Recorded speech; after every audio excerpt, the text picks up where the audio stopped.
What's up, y'all? It's your boy Zach here. Just got done watching that Super Bowl. Hope y'all enjoying this cold Sunday. And I'm here to break down another film for y'all. And the movie that we got today is Barbershop. The first one that came out in 2002. And as you can see, your boy just went to the barbershop. So, perfect timing. But yeah, I absolutely adore this movie. It stars Ice Cube, Cedric the Entertainer, Leonard Earl Howe, Sean Patrick Thomas, Michael Ealy, Eve, Keith David, and Lamar Tate. Great cast, y'all. Absolutely phenomenal cast. You know, they all played each of their roles perfectly. Ice Cube, he was the head of the barbershop. For those that don't know, he's the head of the barbershop. He took it over from his father. He's been in the Chicago neighborhood on the south side for 40 years. He takes it over. He's a leader, but he considers selling it because, the rent's getting too high. So he sells it to a loan shark. But then throughout the course of the day, he regrets it slowly. And he sees how much it means to him and how much people come there to vibe and kick it and communicate and hang out. And, even the character played by Michael Ealy, Ricky, he as a felon was able to get a job in his shop, so it's really good for him. Really helped him, and it was just a really great casting. I love all-in-one-day movies. This was a great all-in-one-day movie. Obviously, there's plenty of great all-in-one-day movies. Do the Right Thing, which is my favorite movie, which we'll probably be doing here pretty soon. Friday, Superbad, Breakfast Club, Barbershop. Trying to think. There's just so many, like Sinners, you could say that's one of them. There's another great movie. I just love all-in-one-day movies, man. I love them.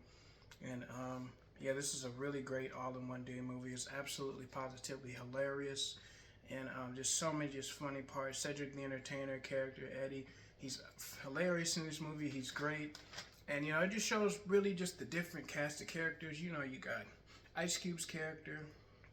Really, really a really great diverse group of characters. Got Ice Cube's character, he's the owner and operator of the shop, Calvin.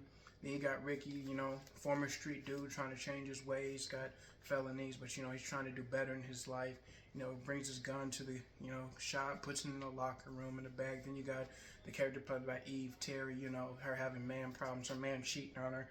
She goes in to work with an attitude, pissed off that somebody drank her fucking apple juice. Then you got the African character, Dinka. He likes Terry. He's trying to talk to Ricky about how do I get ladies found love. He tells you, man, just be confident, be yourself. You find the right one, you find you a good one.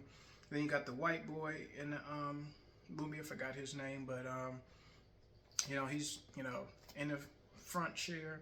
So he's got the hardest job. He's got to earn his spot. Everybody's giving him a hard time for being white. Then you got the college dude in the movie. I forgot what his name was. But yeah, you got the college dude in the movie. He so thinks he's so smart, trying to drop game and knowledge on everybody all the time. They're like, man, we don't want to hear that shit and everything like that. And he's obviously going out to the white boy. He tells him, man, you think you're just jealous of me, man, because I got a beautiful woman, man. I'm cool, I'm charismatic. This is who I am. And they just have these different conversations throughout the day. Eddie, he's always giving wisdom and knowledge. So and he's also very funny. And like I said, just a great diverse group of characters, and it's the perfect blend, y'all, of righteousness and ratchetness.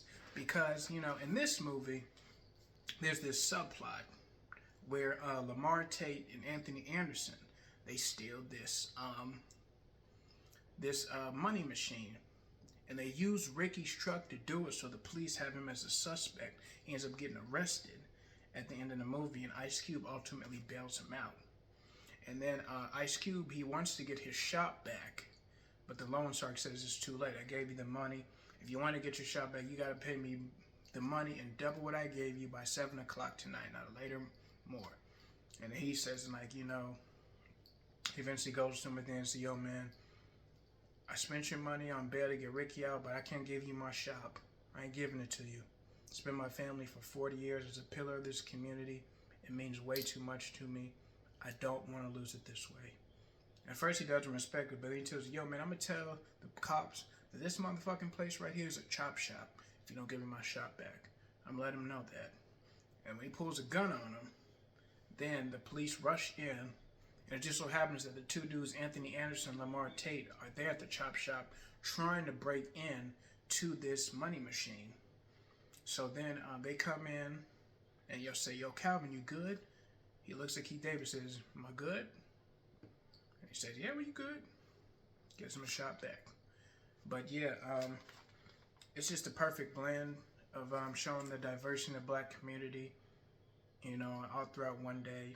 You got the white boy, got the African, got the street nigga trying to turn his life around, got kind of, like the ratchet loud girl trying to, figure out man problems. And Terry, she's constantly trying to figure out man problems all throughout the entire film series, Barbershop 1, 2, and 3. First, when her man's cheating on her, he comes to the shop, she breaks over and says, "I can't do this more." He starts really disrespecting her, dissing her in front of the whole shop. She tells him, like, "Man, you just so sorry." Pokes him in the head. He comes at her. Dinka, bow, knocks his ass out, knocks him down. They tell him, "Yo, man, get the fuck out the shop." And then, in the second one, she starts messing around, with Michael Ealy's character, Ricky. And, they kind of vibe and grow a little bond throughout the movie because, he's always dating. Like, they insult the people that they date and everything like that. They end up kissing in the back. The white boy catches them.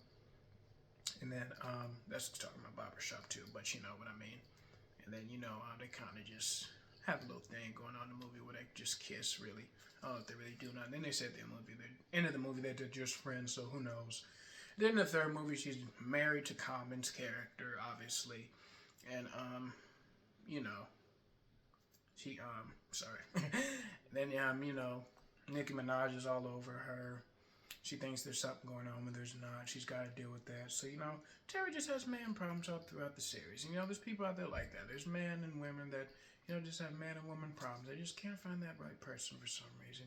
Just can't find that, perfect love. But, it is what it is. And, it was a genius idea showing the barbershop as a cornerstone of the black community. I was just in the barbershop and I had an amazing conversation with my barber. Shout out to my boy Corey. I salute to him. We had a great conversation talking about, a wide variety of different topics, God, life, just, family, study, sports. I mean, we just always have a great conversation, a great dialogue when we're there together. That's one of the main reasons why I go there. And I think that's, why a reason that a lot of people, men and women, go to the barbershop beauty salon, to have that type of conversation. It's a really important part in our community, the barbershop. It's the place that we go to talk it out, talk about our problems, talk about life, talk about the world, talk about sports, talk about men or women.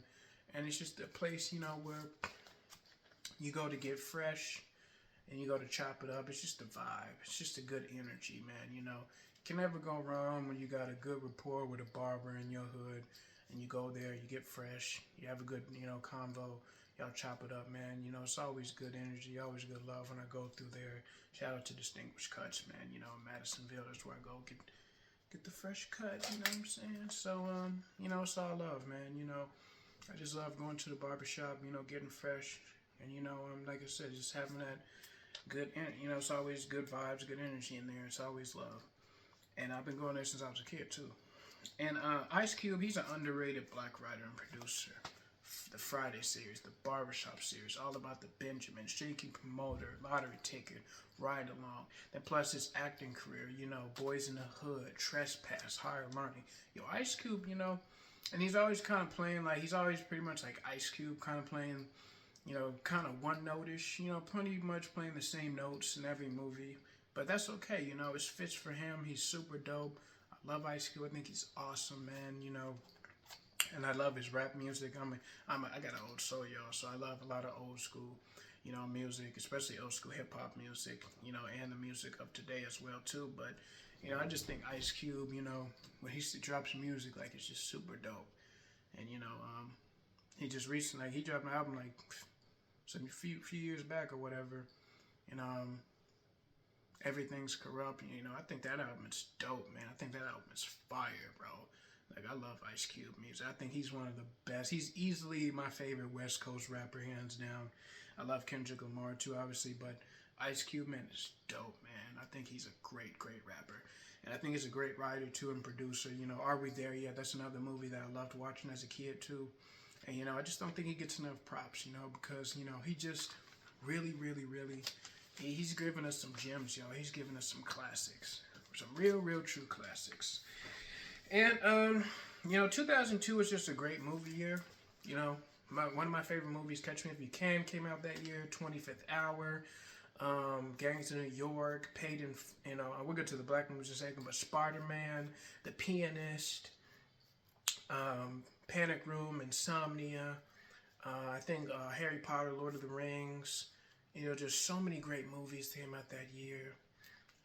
28 Days Later, the first 28 Days Later movie. What else came out that year? Just so many classics came out that year. But the black movies that came out that year. Here's some of the black movies that came out that year. All About the Benjamins, Barbershop, Brown Sugar, Drumline, Paid in Full, Friday After Next, City of God, Antoine Fisher, John Q, Shot Us, The Rosa Parks Story, and Joanna Man. You know, just the 2002 was a great movie year. You know, this first Spider-Man movie comes out, and that kickstarts really you know, Blade came before that, set the tone. But really, you know, that first Spider-Man movie came out, really just paved the way for all the other superhero movies. So 2002 was just a really great movie year, y'all. It was a dope movie year. It was super great. And I gotta say, my favorite scenes were Eddie talking to Calvin after he told me show the shop, and he said, you know, this barbershop, it's like the country club for the black man. They come here to get fresh, come here to get some advice. They come here to hear about what's going on in the community. And it really is, you know, it's the place that we go to. And, you know, we look for maybe help, for counseling, advice, just, you know, have a good conversation, learn about different things that's going on in the hood. And, you know, it's just the place that we go to, you know, it's just, that's like it's like our country club. It's like a real cornerstone of our community. And for them to make a movie about that is a genius idea. And, you know, just all takes place in one area, and just, you know, you got all the different characters in the barbershop. And, yeah, it was just a really good movie. I really loved it. And, you know, I really love this movie. Like I said, you know, you got Calvin, he's the owner, conflicted, you know, struggling since he took it over from his father. You know, rent is high, bills are high, you know, he's got bills, all this other shit. So, you know, he's just struggling with that. And then you got Ricky, ex-con, thug nigga, trying to get his life together. Terry, she's trying to get her life together, find the right man. Struggling as like the only woman in the barbershop. Then you got the white boy, got to prove himself as a, you know, great barber in the shop, because he is, you know, the only white boy in there. Then you got the college dude. He's, you know, he wants to, you know, he don't want to be working in the barbershop forever. He wants to go on and do bigger and better things. But, you know, he started off as a barber. He's telling, you know, nobody wants to be a barber for the rest of life. But being a barber is a skill. You know, you got to be really talented to be a barber. And that's like, you know, you could have your own shop one day. And it takes a lot of skill. You know, you're grooming somebody, getting them together. So you got to really know what you're doing. That's a skill to really be proud of, you know. And, you know, he kind of, you know, understands that towards the end of the movie. But, you know, you got him. Like I said, you know, you got the African. He's looking for love. And, you know, proud of where he come from. Then you got Eddie, who's been there for years. He's seen everything.